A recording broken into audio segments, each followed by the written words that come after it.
started with a tiredness, That tiredness that we ignore, thinking it's just the rush of daily life. But it was different. It was a constant weight, as if I were carrying the world on my shoulders. There were also canker sores all the time. I thought to myself, oh, I must have eaten something that didn't sit well. I tried to justify it, brushing it off. Then came the night sweats. I would wake up drenched, the bed all wet. At first, I thought it was the heat, that the fan couldn't handle it. I started sleeping with a towel underneath me so as not to wet the mattress so much. How ridiculous, right? But I didn't want to think of the worst. There was one day, in a meeting at work, that I simply couldn't focus on anything. I started feeling tingling in my fingers, a coldness coming from within. The computer screen blurred, and I felt dizzy, weak. That's when it hit me. That wasn't normal. That wasn't just tiredness. I needed help. I needed to do something. I'm Isabella. I'm 30 years old now, but when everything happened, I was 27. I was a regular person, like anyone else. I worked, went out with friends, had plans, dreams, a normal life, until life gave me a scare.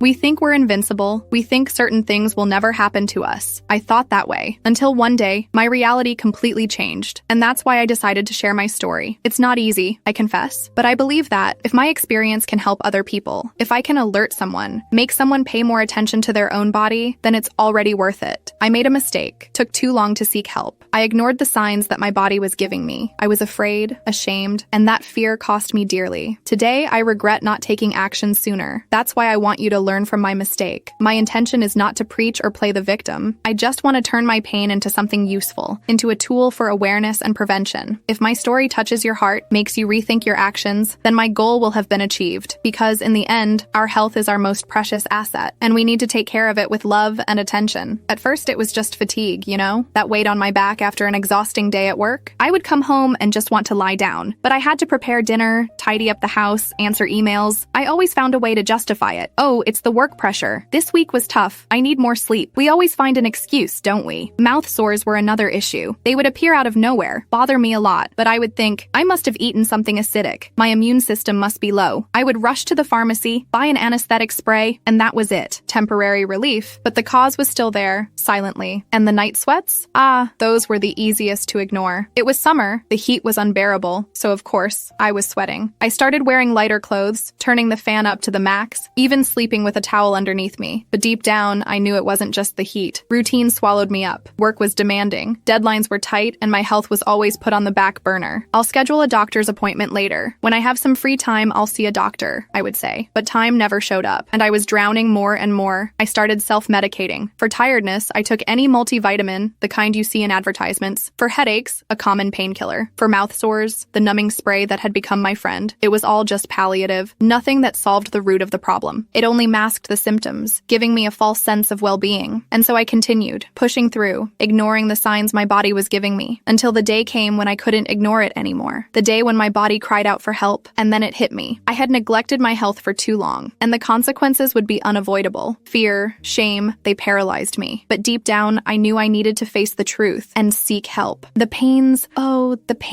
they started as twinges, a passing discomfort here and there. I ignored them, thought it was bad posture, muscle tension, but gradually they intensified, became more frequent, more persistent. They stopped being twinges and turned into a constant weight, a pressure that crushed me from within. At work, concentration became a challenge. It was hard to focus on tasks, keep up in meetings, maintain the pace. The pain stole my attention, made me irritable, impatient. I started missing work, making excuses to avoid contact with people. My performance dropped, criticisms began to arise, and my self-esteem plummeted. My relationships were also affected. I isolated myself from friends, avoided going out, participating in events. I didn't want them to see me that way, weak, tired, suffering. I was afraid of worrying them, of being judged, of becoming a burden. Conversations became rare, encounters sporadic, and the distance between us grew. Activities that used to bring me pleasure, such as walking in the park, going to the movies, reading a book, became a sacrifice. The pain prevented me from enjoying these moments, relaxing, having fun. Gradually, I lost interest in everything, closing myself off in a world of pain and suffering. Physical limitations became increasingly evident. I had difficulty walking long distances, climbing stairs, carrying weight. Even simple tasks, like taking a shower, getting dressed, cooking, became a challenge. I felt trapped in a body that didn't obey me, that betrayed me at every moment. Sleep became a luxury. The pain prevented me from finding a comfortable position, waking me up several times during the night. I spent hours tossing in bed, unable to relax, unable to switch off. I woke up exhausted, lacking the energy to face the day. Frustration and despair consumed me, seeing my body failing, preventing me from living living my life fully was torture. I felt powerless, unable to control the situation. Tears flowed freely. Anguish suffocated me. I tried to hide the situation from the people around me. I used makeup to disguise the paleness, loose clothes to hide the thinness, forced smiles to show that everything was fine. But it was a futile battle. People noticed that something was wrong, but I denied it, downplayed it, made excuses. I was afraid they would look at me with pity, treat me differently, abandon me. The fear of prejudice was greater than the physical pain, and that fear imprisoned me even more. There came a point where there was no more hiding. That day, I was at work, desperately trying to focus on a report. The headache was throbbing, my vision blurred, and exhaustion paralyzed me. Suddenly, I felt intense cold, uncontrollable tremors. I tried to stand up, but my legs wouldn't respond. I collapsed to the floor. My colleagues helped me. They called an ambulance. I woke up in the hospital, surrounded by doctors and nurses. I was weak, confused, scared. They asked me many questions, examined me thoroughly. I remember feeling a pang of shame when recounting the night sweats, mouth sores, fatigue. I felt guilty for neglecting my health for so long. The doctor's appointment was cold and objective. He was jotting things down on his clipboard without looking me in the eye. He ordered a battery of tests: blood, urine, x-ray. I felt like an object, being examined and analyzed. The wait for the results was torturous. Every second felt like an eternity. Anxiety gnawed at me from the inside. I slept poorly, ate little, and with every phone call, my heart raced. Finally, the day of the appointment arrived. I sat in the waiting room, hands trembling, breathing heavily. A voice called me. I entered the office, and the doctor gave me a serious look. He began to speak, but the words sounded distant, incomprehensible. HIV positive. The sentence echoed in my mind like thunder. I felt the ground disappear beneath my feet. The world crumbled. The shock was immediate. I couldn't believe it. It was like living a nightmare. I tried to argue, question, deny. There must have been some mistake, a lab error. I was young, healthy, had a whole life ahead of me. How could this be happening to me? Fear engulfed me. Fear of death, prejudice, loneliness, fear of not being able to achieve my dreams, of not having a future, fear of infecting the people I loved. Uncertainty paralyzed me. What would my life be like from that moment on? How would I tell my family, my friends? I left the doctor's office in a daze, aimless. I walked the streets not knowing where to go. People passed by me, oblivious to my suffering. I felt invisible, isolated in a world of pain. I needed answers, information, support. I needed to understand what was happening to me. I started researching about HIV,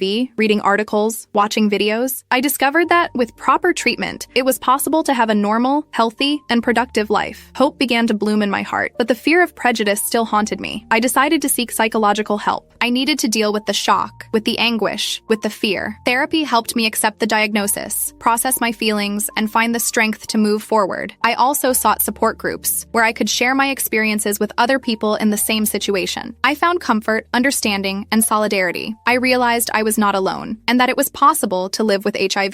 The beginning of the treatment was a shock. The amount of pills, the strict schedule, the need to remember everything. It was a completely new routine, requiring discipline and organization. The side effects of the medications were intense. Nausea, vomiting, diarrhea, headaches. My body reacted aggressively, as if it were rejecting something foreign. The loss of appetite left me weak and without energy. I tried everything to eat, but the food simply wouldn't go down. Nausea was constant, and the smell of some foods made me feel like vomiting. I ended up losing a lot of weight, which left me even more debilitated. The exhaustion was overwhelming. Even after a whole night of sleep, I woke up feeling like I had run a marathon. Simple activities like taking a shower, getting dressed, cooking became a challenge. I needed to make a lot of effort to carry out these tasks, and often ended up asking for help. Losing my hair was a hard blow to my self-esteem. My hair, which had always been a symbol of my femininity, started falling out in clumps. I tried to disguise it with scarves, hats, wigs, but the truth is that I felt ugly, plain, different. Hospitalizations became frequent. Opportunistic infections took advantage of my weakened immune system to attack. Pneumonia, shingles, candidiasis. Each infection was a battle, a trial. I spent days and nights in the hospital, connected to machines, receiving intravenous medications. The loneliness was overwhelming. Surgeries were inevitable. Some infections required surgical intervention to be controlled. I remember the anguish before each surgery, the fear of not waking up, the dread of complications. Recovery was slow and painful. The scars constantly reminded me of my fragility. Pain was a constant companion. Muscle aches, joint pains, nerve pains. Every part of my body seemed to be on fire. I took strong painkillers to try to alleviate the suffering, but the side effects were equally devastating. Constipation, drowsiness, dizziness. It was a vicious cycle. There were moments of deep discouragement. I questioned myself if it was worth fighting, if I could bear so much pain and suffering. I thought about giving up, surrendering to the illness, but deep down, a voice told me not to lose hope, to keep fighting. The support of my family was crucial. My parents, my siblings, my grandparents. They were always by my side, giving me love, attention, and strength. They helped me with household chores, accompanied me to medical appointments, gave me words of encouragement. Their unconditional love gave me strength to carry on. My friends were amazing as well. They visited me in the hospital, called to check on me, invited me to go out. They showed me that I was not alone, that I still mattered to them. Their friendship brought me joy and hope. The medical team was essential. The doctors, the nurses, the technicians, they took care of me with professionalism and dedication. They explained the procedures, answered my questions, and provided me with emotional support. Their competence and kindness gave me security and confidence. Faith strengthened me. I believed that God was with me, guiding and protecting me. I prayed every day, asking for strength to overcome obstacles, to maintain hope. Faith gave me peace and serenity. Gradually, I learned to live with the disease, to accept my limitations, to value the small moments, to celebrate achievements. I discovered that it was possible to live with HIV,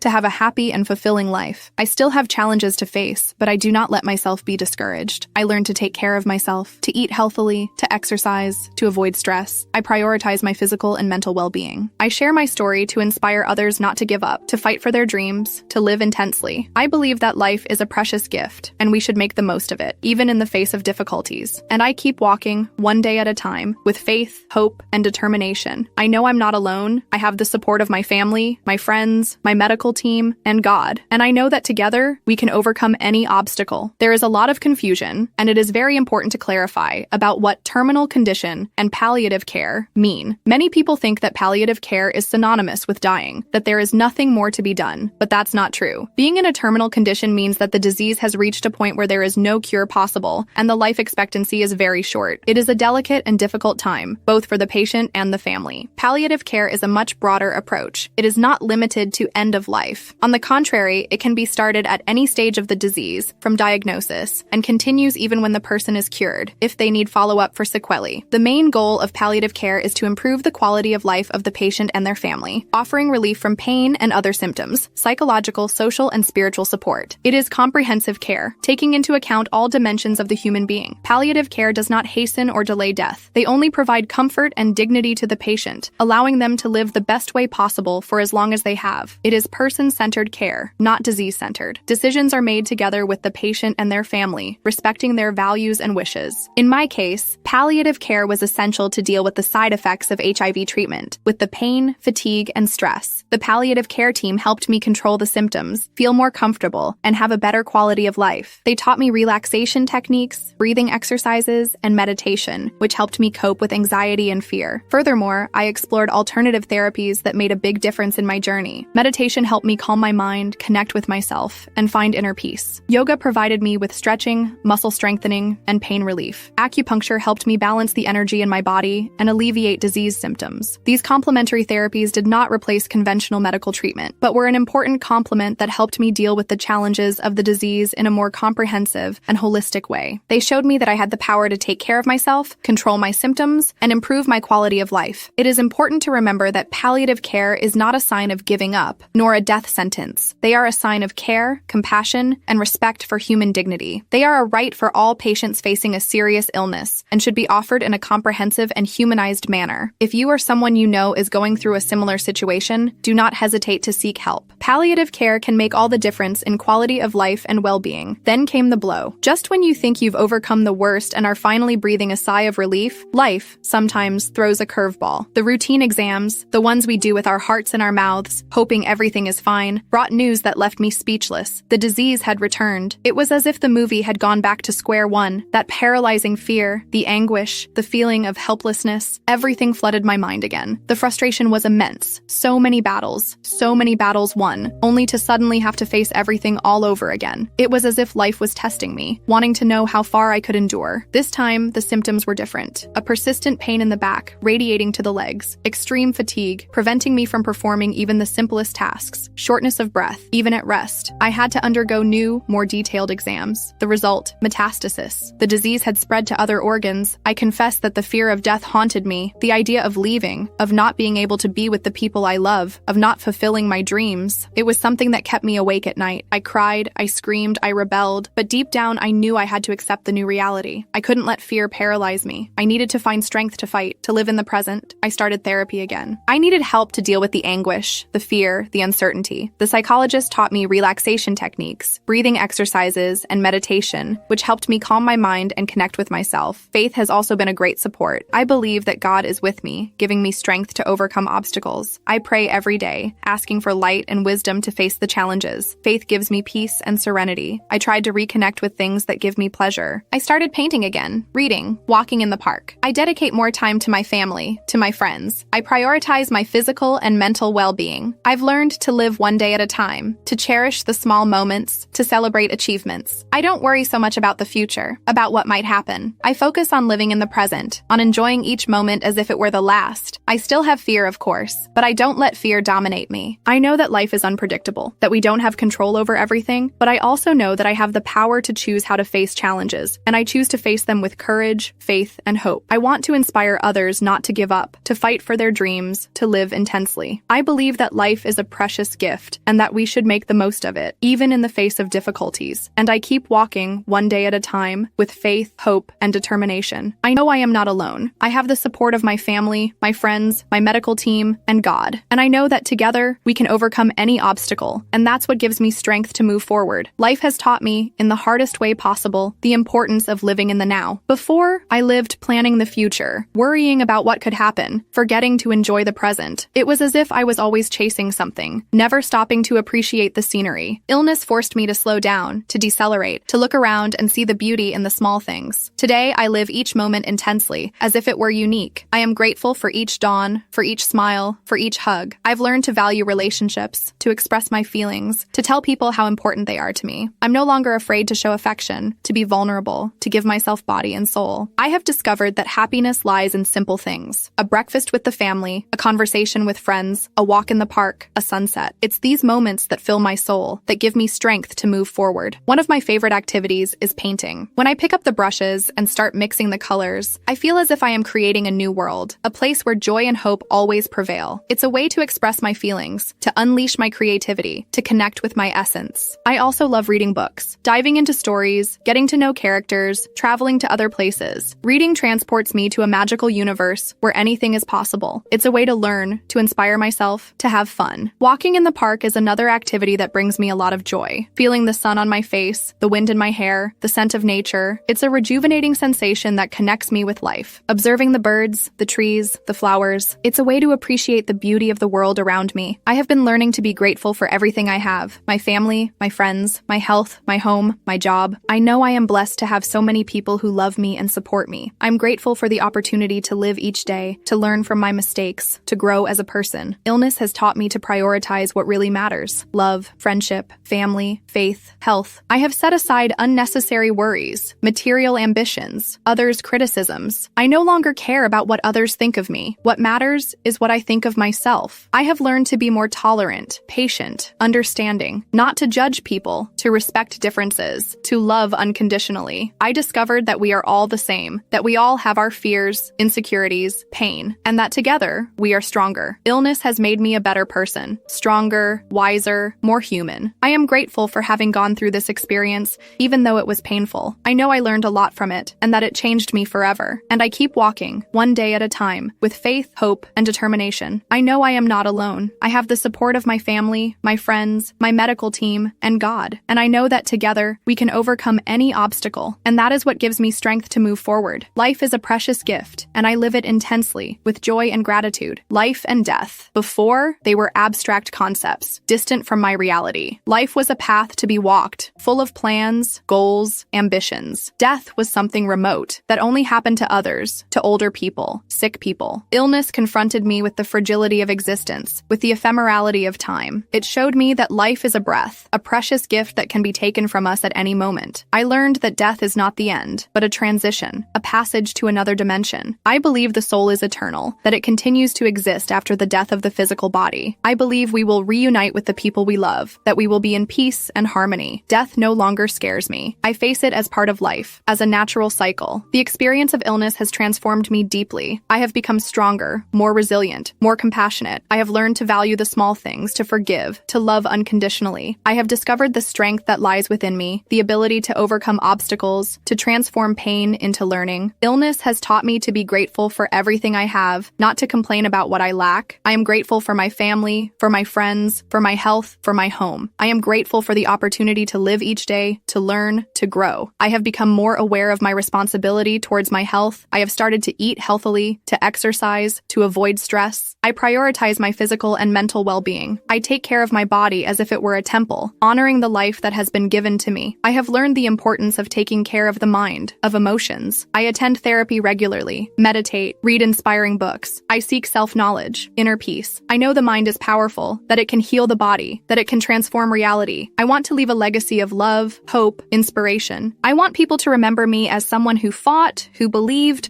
who loved intensely. I want my story to serve as an example, to inspire others to take care of their health, to live fully, to never give up on their dreams. It is essential for people to become aware of the importance of prevention, early diagnosis, and proper treatment. It is necessary to break the stigma, prejudice, and fear. It is necessary to talk openly about diseases, without taboos, without judgments. I believe that information is the key to transformation. The more people know about diseases, the more prepared they will be to face them. It is necessary to disseminate knowledge, promote awareness campaigns, support scientific research. I want to encourage people to undergo routine exams, to regularly see a doctor, to follow medical advice. It is necessary to take care of the body, mind, and emotions. It is necessary to prevent diseases, treat symptoms, seek a cure. For those facing similar challenges, I want to leave a message of hope and encouragement. Don't give up. Believe in healing, trust doctors, lean on family and friends. Keep the faith, nurture hope, live one day at a time. Remember that you are not alone. There are many people who care about you, who want to help you. Seek support groups, talk to other patients, share your experiences. Together, you are stronger. Do not be overcome by fear, sadness, or anguish. Allow yourself to feel the emotions, but do not let them dominate you. Seek joy, peace, serenity. Find activities that bring you pleasure, that allow you to relax, that connect you with life. Believe in the power of healing, in the strength of hope, in the beauty of life. Be grateful for each day, for each smile, for each hug. Live intensely, with joy and gratitude, and never, ever give up on your dreams. Life is a precious gift and deserves to be fully lived until the very last moment. If there's one thing I've learned on this journey, it is the importance of listening to your own body. It speaks, it warns, it gives signals. Ignoring these signals can have serious consequences, as it happened to me. Don't wait until you reach the limit. Don't be afraid to seek medical help. A simple exam can make all the difference. Prevention is the best medicine, and early diagnosis can save lives. Do not neglect your health. It is your most precious asset. Based on my experience, my final advice is, embrace life with all your might. Illness may knock you down, but it cannot defeat you. Have the courage to face challenges, faith to believe in healing, and hope to move forward. Do not be overwhelmed by fear, sadness, or anguish. Seek support from your family, your friends, your medical team, and above all, trust yourself. You are stronger than you think. And finally, I want to express all my love and gratitude. I am grateful for my family, who has always been by my side. I am grateful for my friends, who gave me strength and support. I am grateful for my medical team, who took care of me with such care and professionalism. And I am grateful for life, which has taught me so many lessons. I believe in the power of life, in the ability of human beings to overcome, and in the importance of cherishing every moment. Live intensely, love deeply, and don't forget to smile. Life is a gift and deserves to be celebrated at every moment. May hope and faith guide your steps, and may love be your greatest inspiration.